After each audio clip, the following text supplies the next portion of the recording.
আসসালামু আলাইকুম প্রিয় দর্শক, দূরেরও কাছে যে যেখান থেকে আমার ভিডিওটি দেখছেন, আশা করি সবাই অনেক ভালো আছেন।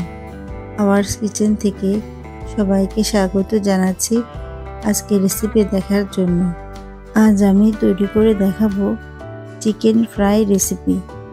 একেবারে সাধারণ মশলা দিয়ে এই চিকেন ফ্রাইটা আমি করব।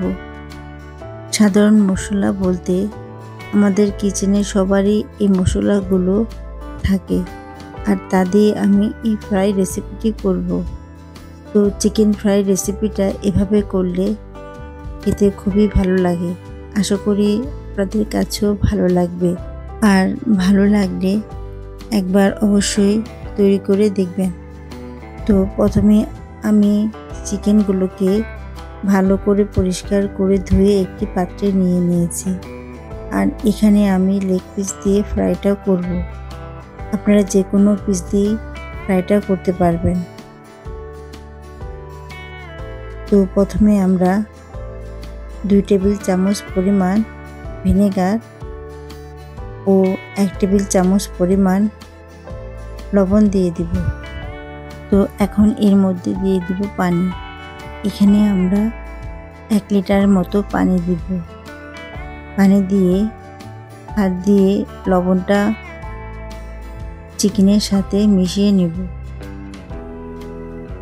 তো মিশানো হয়ে গেলে এই চিকেনটাকে আমরা প্রায় 15-20 মিনিট ভিনেগার ও লবণ পানিতে প্রায় 20 মিনিট ভিজিয়ে রাখব। তো আমরা ফিরে আসলাম 20 মিনিট পর। তো এখন একটু নেড়ে চেড়ে আমরা পানিটাকে ঝরিয়ে নেব। তো পানিটাকে আমরা ঝরিয়ে নিয়েছি।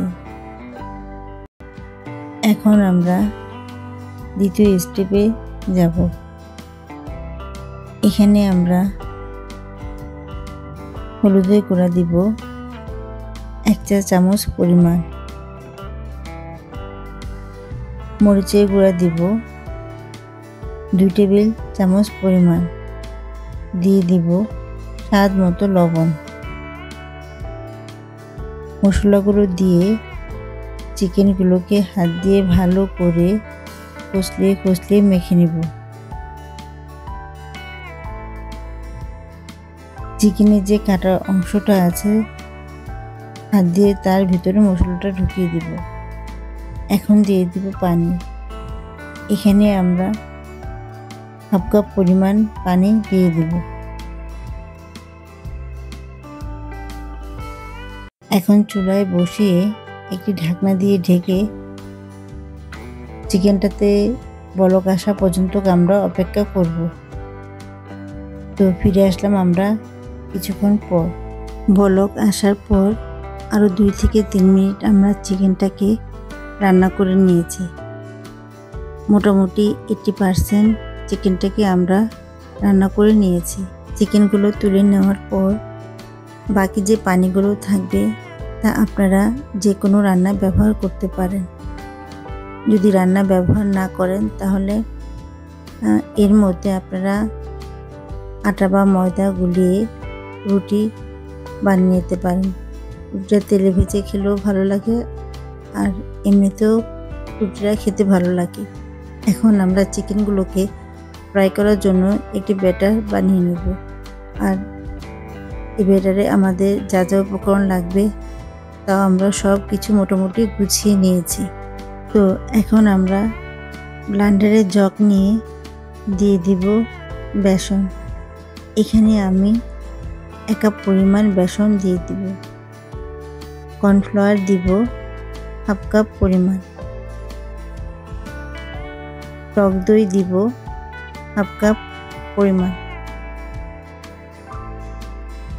আদা রসুনের পেস্টটা দিব 2 টেবিল চামচ পরিমাণ।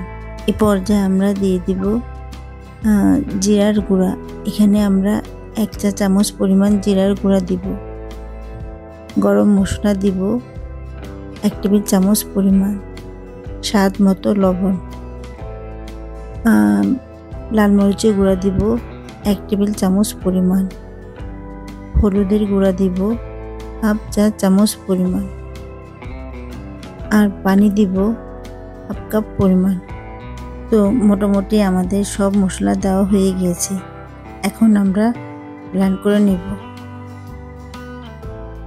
তো ব্লেন্ড করা আমাদের হয়ে গিয়েছে। একটি বাটিতে আমরা ব্যাটারটা ঢেলে নেব এবং চামচ দিয়ে আমি একটু দেখিয়ে দিচ্ছি ব্যাটারটা আমাদের কীরকম হবে। ব্যাটারের ঘনত্বটা হবে অনেকটা বেগুনি বা আলু চপের জন্য আমরা যে ব্যাটারটা তৈরি করি অনেকটা ওরকমই। তো এখন আমরা ফ্রাই করতে চলে যাব। চুলায় একটি কড়াই বসিয়ে দিয়ে দিব রান্নার রেগুলার তেল। এখানে আমি 2 কাপ পরিমাণ তেল দিয়ে দিব। তেলটা গরম হলে চিকেনগুলোকে আমরা ব্যাটারে ডুবিয়ে একটুখানি ঝরিয়ে নিয়ে গরম তেলে আস্তে করে দিয়ে দিব। এভাবে করে আমরা একে একে সবগুলো লেগ পিস দিয়ে দিব। আগেই আমি বলেছি একেবারে সাধারণ মোটামুটি আমাদের সবার রান্নাঘরে যে মশলাগুলো থাকে তা দিয়ে আমি আজকে ফ্রাইটা করব। তো এখানে আমি তেমন কোনো বাড়তি মশলা বলেন বা বাইরে থেকে কিনে আনতে হবে এমন কোনো মশলাই ব্যবহার করিনি। একেবারে ট্রেডিশনালভাবে চিকেন ফ্রাইটা করেছি। তো চিকেন ফ্রাইগুলো এক পিঠ হয়ে গেলে এখন আমরা আস্তে করে উল্টিয়ে দেব। এভাবে করে 2-3 বার উল্টিয়ে আমার চিকেন ফ্রাইটা মোটামুটি হয়ে গিয়েছে। এখন তেলটাকে ঝরিয়ে একটি পরিবেশন প্লেটে তুলে নেব। তো প্রথম ব্যাচে মোটামুটি আমার যে কটা চিকেন লেগ পিস দিয়েছিলাম সবগুলো সুন্দর মতো হয়ে গিয়েছে। তো এখন আমরা গরম গরম পরিবেশন করব। একেবারে সাধারণভাবে আমার এই চিকেন ফ্রাইটা খেতে কতটা ভালো হয়েছে একবার তৈরি করে দেখতে পারেন। ইনশাল্লাহ ভালো লাগবে বলতে পারি। আর ভালো লাগলে আমার চ্যানেলটাকে সাবস্ক্রাইব করে রাখতে পারেন পরবর্তী সব নতুন রেসিপি দেখার জন্য। তো সবাই অনেক ভালো থাকবেন আর আমার জন্য দোয়া করবেন। ততক্ষণ পর্যন্ত আল্লাহ হাফেজ।